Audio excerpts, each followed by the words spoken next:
മലയാളി പ്രേക്ഷകർ ഇരുകൈയും നീട്ടി സ്വീകരിച്ച കേരള ക്രൈം ഫയൽസ് എന്ന സീരീസിന്റെ 2ാം സീസണിന്റെ ട്രെയിലർ പുറത്തിറങ്ങി.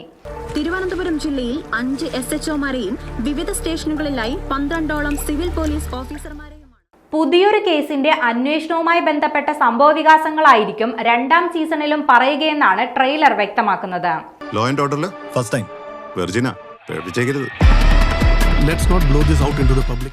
ഈ സീരീസ് ജൂൺ 20-ന് ജിയോ ഹോട്ട്സ്റ്റാറിലൂടെ സ്ട്രീമിംഗ് ആരംഭിക്കും. ആദ്യ സീസണിൽ പ്രധാന വേഷങ്ങൾ അവതരിപ്പിച്ച അജു വർഗീസ്, ലാൽ എന്നിവർ ഈ 2ാം സീസണിലും ഉണ്ടാകും. സ്ഥിരം ടൈപ്പ് കേസല്ലാത്തതുകൊണ്ട് എങ്ങനെ പ്രൊസീഡ് ചെയ്യണമെന്നൊരു ഡൗട്ട് ഉണ്ടായിരുന്നു. സ്റ്റേറ്റുകളുടെ ഇടയിലുള്ള കാര്യമല്ലേ.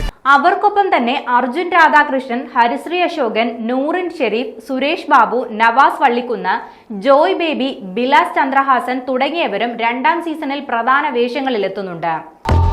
ഇപ്പോഴത്തെ ഈ നിലയും ജോലിയൊന്നും നീയോ നിന്റെ തന്തയോ കുടിച്ചെടുത്തുണ്ടാക്കിയൊന്നുമല്ല. ജൂൺ, മധുരം തുടങ്ങിയ ചിത്രങ്ങളിലൂടെ ശ്രദ്ധേയനായ അഹമ്മദ് കബീറാണ് ക്രൈം ഫയൽ സീസൺ 2 സംവിധാനം ചെയ്യുന്നത്. ആദ്യ ഭാഗവും ഇദ്ദേഹം തന്നെയാണ് ഒരുക്കിയത്. കിഷ്കിന്ധാകാണ്ഡത്തിന്റെ തിരക്കഥയൊരുക്കിയ ബാഹുൽ രമേശാണ് കേരള ക്രൈം ഫയൽ സീസൺ 2വിന്റെ രചന നിർവഹിക്കുന്നത്. ആരോട് എന്തരൊക്കെ പറയണമെന്ന് നല്ല ബോധ്യമുള്ളവരാ. മങ്കി ബിസിനസിന്റെ ബാനറിൽ ഹസൻ റഷീദ്, അഹമ്മദ് കബീർ, ജിതിൻ എന്നിവർ ചേർന്നാണ് സീരീസ് നിർമ്മിച്ചിരിക്കുന്നത്.